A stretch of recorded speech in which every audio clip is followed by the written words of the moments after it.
everybody, my name is Shawnee and I'm a dance teacher at Homeskoolery.com. One of the classes that I will be teaching is called Exploratory Movements. This class is veered towards the younger kiddos who may not be ready to learn specific technique and choreography quite yet.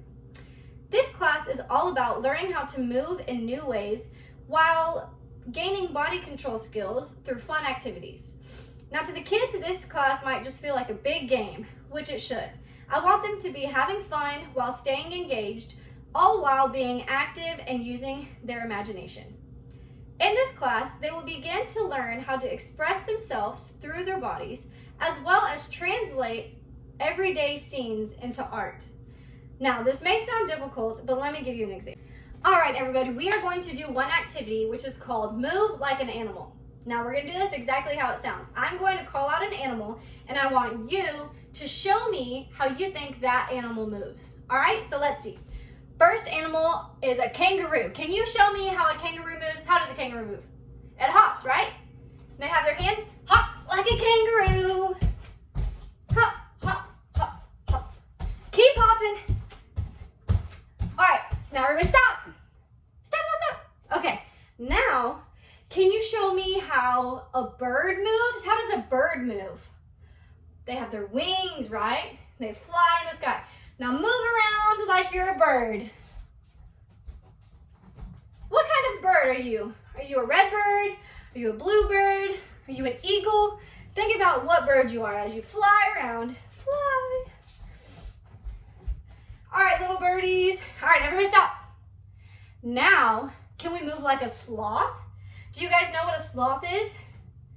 They're the ones that are normally on trees and they're moving super slow. All right, so I want you to move as slow as you can, like a sloth. Super slow, super slow. Oh, it's hard work being a sloth, isn't it? All right, everybody stop. All right, so that's an example of one of the activities. And as simple as it can seem, it will keep them engaged and it starts teaching them how to observe things from the outside world and how to portray it in your own body. It also teaches them the usage of different speeds, like getting your body to move super slow and controlled like a sloth and super fast like a cheetah. And it also lets them think in abstract ways. How can I move like this animal? And it's just a good exercise to work on multiple things as well as tire them out. So that's one. All right, everybody, now we're gonna do an expressions game. So I'm going to call out a feeling and I want you to portray that feeling with your body. So you can use your face and your arms and your whole body. So for example, if I say sad, how would you look sad? I would cross my arms, probably look down at the ground. You see my face? My face would be sad face, pouty face. All right, so everybody show me a sad expression. Okay, how about a surprised? How do you look when you're surprised?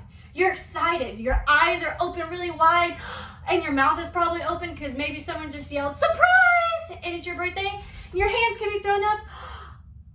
You're excited and you're happy, so show me what surprise!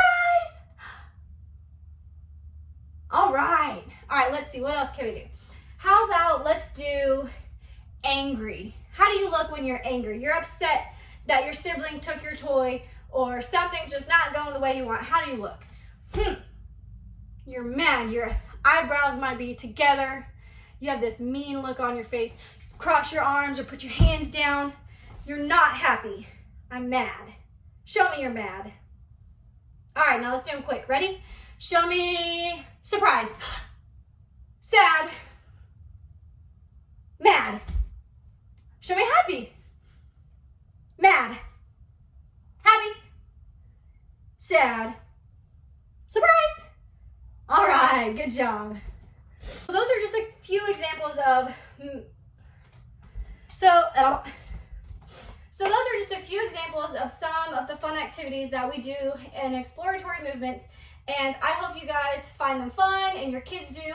So go sign up to learn some exploratory movements at homeskoolery.com. Bye guys!